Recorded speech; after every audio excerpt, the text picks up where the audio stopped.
नमस्कार दोस्तों, हिंदी साहित्य के अंतर्गत आज इस क्लास में उन सभी साहित्यकारों के बारे में बताने जा रहा हूँ जो किसी राजा के दरबार में रह करके साहित्य की रचना किए हैं या कोई भी गद्य विधा की रचना किए हैं। जैसे आदिकाल के बारे में यदि चर्चा करें तो आदिकाल में अमीर खुसरो बलबन के आश्रयदाता में रह करके उन्होंने बहुत सारे साहित्य की रचना किए हैं। अमीर खुसरो जो कि अबुल हसन के नाम से जाने जाते हैं, इनका जो उपनाम है वो अमीर खुसरो है, लेकिन मूल नाम अबुल हसन है।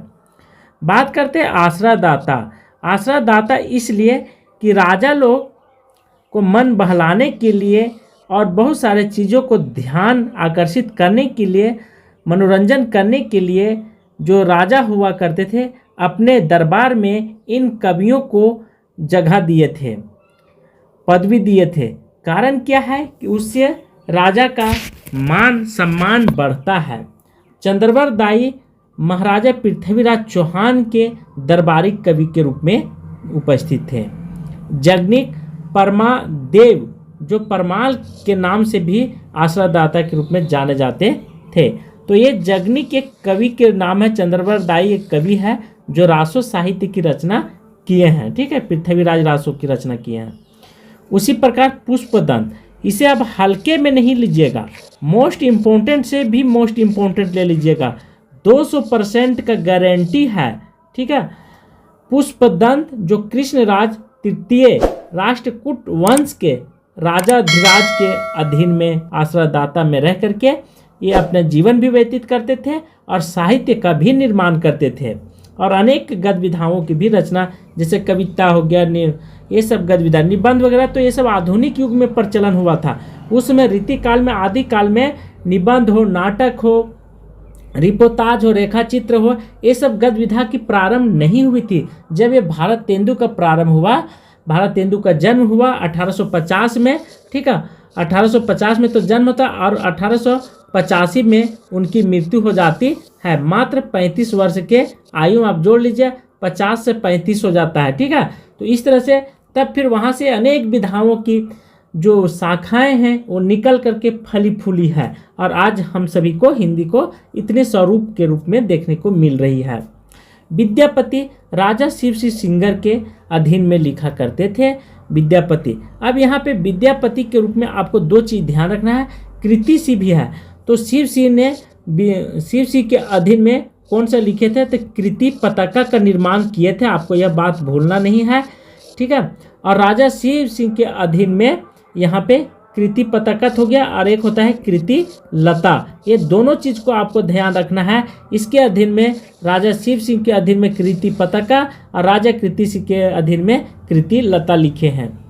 भक्ति काल, कुतुबन में भक्ति काल की बात करें तो कुतुबन एक कवि का नाम था जो बादशाह हुसैन शाह जौनपुर के रहने वाला था। उसके आश्रयदाता में रह करके, उसके दरबार में रह करके, उसके छत्र छाया में रह करके ये अपना कविता की रचना करते थे। बहुत सारे कवि, बहुत सारे दरबारी जो थे कि अपने केवल लोभ में वहाँ पे राजा के दरबार में रहते थे, लेकिन बहुत सारे ऐसे भी हैं जो कि राजा को मदद करते थे, कविता के माध्यम से समझाने का प्रयास करते थे। रीतिकाल में आलम, ये शहजादा म्यूजियम औरंगजेब के द्वितीय पुत्र के अधीन में रह करके ये रहे हैं। केशवदा इंद्रजीत और छा नरेश के भाई राजा थे, उन्हीं के आश्रय में रह करके केशवदास रचना किए हैं। ये सब रीतिकाल के कवि हैं।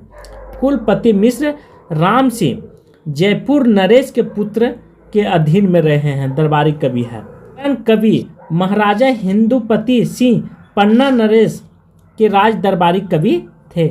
गुमान मिश्र राजा अकबर अली खान जो पिहानी के राजा थे उसके आश्रयदाता थे। उनके राज दरबारी कवि कौन थे, तो गुमान मिश्र। आप इसे हल्के में नहीं लीजिएगा।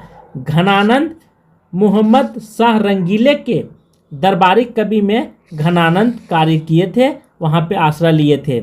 चिंतामणि भोसला राजा मकरदन शाह नागपुर के रहने वाले राजा के यहाँ ये चिंतामणि दरबारी कवि में काम किए हैं, रहे हैं। आपको इन बातों को विशेष ध्यान रख करके रटना है।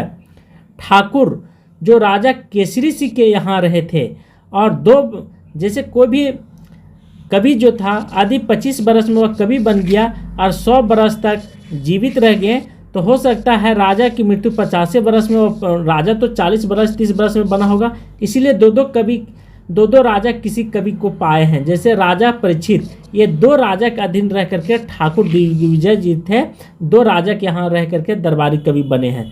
देव, जिनका नाम देवदत्त था, देव का पूरा नाम देवदत्त है, यह आपको भूलना नहीं है, किसी भी हाल में ध्यान रखना है।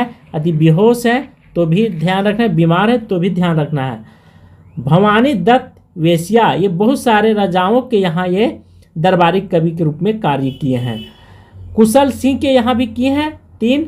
चौथा राजा भोगी लाल के यहाँ, फिर राजा उदत सिंह के, कौन, देव कवि, और फिर राजा उदोत सिंह, सुजान मनी और अली अकबर खान और राजा मोतीलाल, अर्थात 8 कवियों के दरबारी कवि बने हैं। कौन, तो यहाँ पे आप देख लें अपने आंखों से, देव, इसीलिए इनका नाम देव रहा। देव मतलब सबसे बड़ा कवि के रूप में जाने जाते हैं। पद्माकर, महाराजा रघुनाथ राय जो नागपुर के रहने वाले राजा थे, उनके दरबारी कवि कौन थे, पद्माकर थे। और हिंदुपति सिंह, इनका भी दरबारी कवि पद्माकर। राजा प्रताप सिंह, इनका भी दरबारी कवि पद्माकर।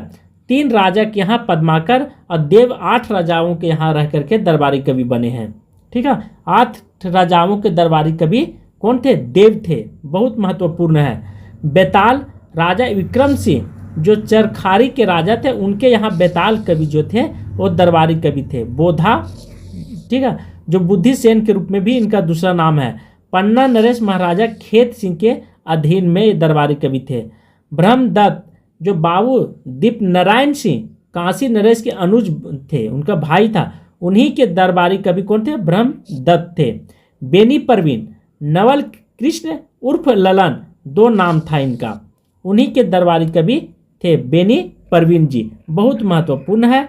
बेनी, और एक है बेनी बेदीजन जो महाराजा टिकैत राय, उनका दरबारी कवि थे, कौन, बेनी बेदीजन।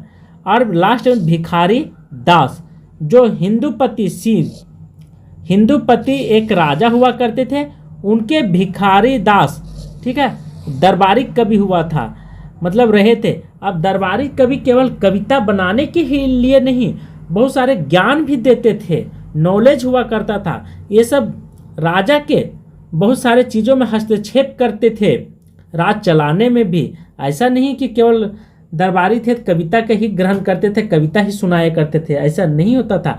कविता के माध्यम से मनोरंजन और कविता के माध्यम से राजाओं को सिखाते थे, बताते थे, रास्ता दिखाते थे। इन सभी कवियों का ही मार्ग रहता था, यही कर्तव्य होता था। और इसे खुश होकर के राजा जो चलता बनता था वो अपने गले का कभी मोती उतार करके दे देते थे, तो कभी अंगूठी, इस तरह से उनको आभूषण मिलता था, इस तरह से मुद्राएं मिलती थी। तो आज की क्लास मैं यहीं पे समाप्त करता हूँ। थैंक यू, धन्यवाद।